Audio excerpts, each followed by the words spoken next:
Hello viewers, આપ સૌને મારા જય શ્રી કૃષ્ણ. અધિક માસની કથાની સત્સંગ યાત્રાનો આજે 9મો દિવસ. આજે આપણે 9મો અધ્યાય લઈશું અને 9મા અધ્યાયનું નામ છે દુર્વાસાનું તપોધનમાં આગમન. સૂત બોલ્યા, તે પછી નારદ મુનિએ વિસ્મયથી વ્યક્ત થઈ બ્રાહ્મણ શ્રેષ્ઠ મેધાવીની પુત્રીનું એ અદ્ભુત વૃત્તાંત શ્રી નારાયણને પૂછ્યું. નારદ બોલ્યા, હે નારાયણ મુનિ, મેધાવી મુનિની તે કન્યાએ ત્યાં તપોવનમાં શું કર્યું હતું અને કયા શ્રેષ્ઠ મુનિએ તેનું પાણી ગ્રહણ કર્યું હતું? શ્રી નારાયણ બોલ્યા, એ કન્યા ત્યાં રહેતી હતી અને પોતાના પિતાને યાદ કરી વારંવાર શોક કર્યા કરતી હતી. એમ તેનો કેટલોક કાળ વીતી ગયો. તે પિતા વિનાના ઉજ્જડ ઘરમાં રહેતી હતી. ટોળાથી વિખૂટી પડેલી મૃગલીની પેઠે તેની આંખોમાંથી આંસુઓની ધારાઓ વહ્યા કરતી હતી. તેનું હૃદય કમળ વળ્યા કરતું હતું. લાંબા નિશ્વાસાઓ એ નાખ્યા કરતી અને પૂરી મૂકેલી નાગણની પેઠે તે ગરીબડી બની હતી. વિચારમાં જ રહ્યા કરતી હતી અને પોતાના દુઃખનો પાર તેને દેખાતો નહોતો. એવામાં અત્યંત ક્રોધી મુનિ દુર્વાસા ભવિષ્યના બળથી પ્રેરાઈને એ પાતળા પેટવાળી કન્યા પાસે આવી ચડ્યા. એ ભગવાન દૈવની ઈચ્છાથી જ એ તપોવનમાં આવ્યા હતા. જેમને માત્ર જોતા જ ઇન્દ્ર પણ ભયભીત થઈ જાય છે, એવા એ દુર્વાસા મુનિ સાક્ષાત સદાશિવની પેઠે જટાના ઝુંડથી ઢંકાયેલા રહે છે. શ્રી કૃષ્ણ યુધિષ્ઠિરને કહે છે કે હે રાજેન્દ્ર, યુધિષ્ઠિર, તમારી માતા કુંતીએ બાળપણમાં જેમને સેવીને પ્રસન્ન કર્યા હતા અને અતિશય પૂજ્યા હતા, તેથી એ દુર્વાસાએ પ્રસન્ન થઈ દેવોનું આકર્ષણ કરનારી વિદ્યા તે કુંતાજીને આપી હતી. હે રાજા, સર્વદેવો જેને નમસ્કાર કરે છે એવા સાક્ષાત મને પણ એ દુર્વાસા મુનિએ એક વેળા રૂકમણીની સાથે રથમાં જોડ્યો હતો. દુર્વાસા સહિત એ રથને અમે બંને માર્ગમાં ખેંચીને ચલાવી રહ્યા હતા. તે વખતે રૂકમણીને ઘણી સખત તરસ લાગવાથી તેણીનું તાળવું તથા હોઠ સુકાવા લાગ્યા. છતાં રૂકમણીએ દુર્વાસાની બીકથી પોતાની ખાંદ ઉપર રથની ધોંસરી તો ઉપાડી જ હતી.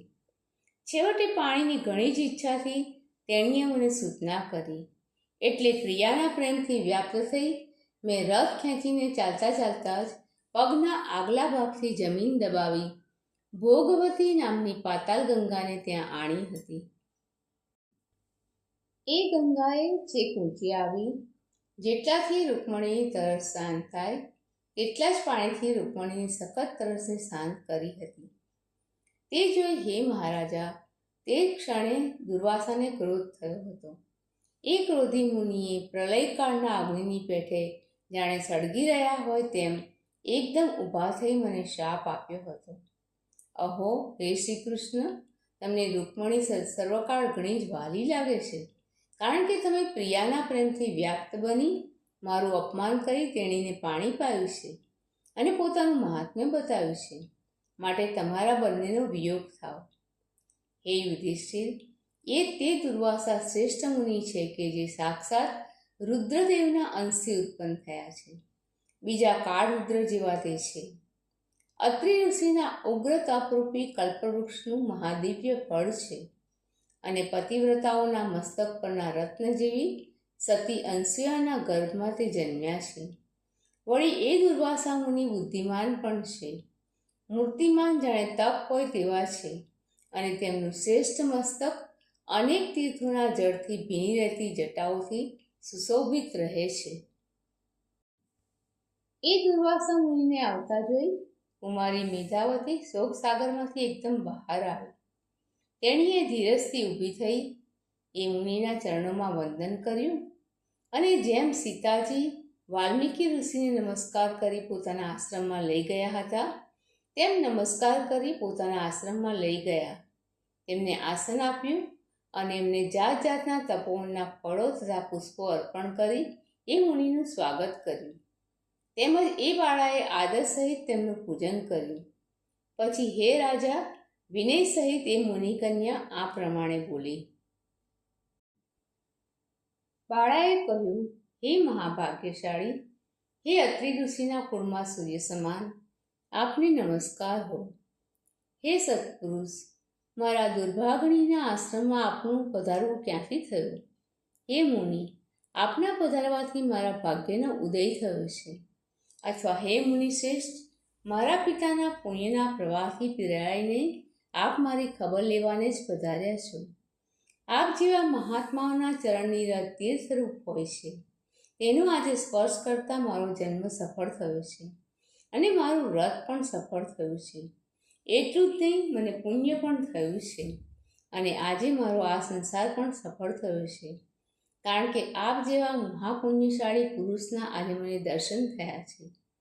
એમ કહી તે બાળા તેમની આગળ બોલતી બંધ થઈ અને ઊભી રહી. એટલે શંકરના અંશથી જન્મેલા દુર્વાસા મુનિ મંદ હાસ્ય સાથે આ પ્રમાણે બોલ્યા. દુર્વાસાએ કહ્યું, ધન્ય ધન્ય ઓ બ્રાહ્મણ પુત્રી, તે તારા પિતાના કુળનો ઉદ્ધાર કર્યો છે. આવી તારા સરખી પુત્રી થવી એ મેધાવી ઋષિના ઉત્તમ તપનું ફળ છે. તારો ધાર્મિક સ્વભાવ જાણી હું કૈલાસ પરથી અહીં તારા આશ્રમમાં આવ્યો છું અને તે મારું સારી રીતે પૂજન કર્યું છે. હે સુંદરી, હવે હું સનાતન મુનીશ્વર શ્રી નારાયણ દેવના દર્શન કરવા જલ્દી બદ્રિકાશ્રમમાં જઈશ, કેમ કે ત્યાં એ ભગવાન લોકોના કલ્યાણ માટે એકાગ્ર થઈ અતિ ઉગ્ર તપશ્ચર્યા કરી રહ્યા છે. બાળા બોલી, હે ઋષિ, આપના દર્શનથી જ મારો શોકરૂપી સમુદ્ર સુકાઈ ગયો છે. હવે પછી મારું કલ્યાણ થશે, કેમ કે આપે મારી ખબર લીધી છે. હે મુનિ, મારા હૃદયમાં મોટી જ્વાળાઓવાળો શોકરૂપી દાવાનળ ભડભડાટ સળગી રહ્યો છે. તેને શું આપ નથી જાણતા? હે દયાસાગર શંકર, તેને આપ શાંત કરો. હું સારી રીતે વિચાર કરું છું તો મને હર્ષનું કારણ થાય એવું કંઈક દેખાતું નથી. મારે માતા નથી, મારે પિતા નથી, મારે કોઈ ભાઈ નથી કે જે મને ધીરજ આપે. દુઃખના દરિયામાં હું પીડાઈ રહી છું તો કેવી રીતે જીવી શકું? જે દિશામાં હું જોઉં છું તે મને શૂન્ય જણાય છે. તો હે તપના ભંડાર, મારા દુઃખને દૂર કરનારો ઉપાય તમે જલ્દી કરો. મને પરણવા માટે કોઈ પણ પુરુષ ઈચ્છતો નથી. આથી મારો વિવાહકાળ વીતી જતા હવે પછી હું શુદ્ર જાતિની હલકટ સ્ત્રી બની જઈશ કે શું, એવો મને મોટો ભય રહે છે.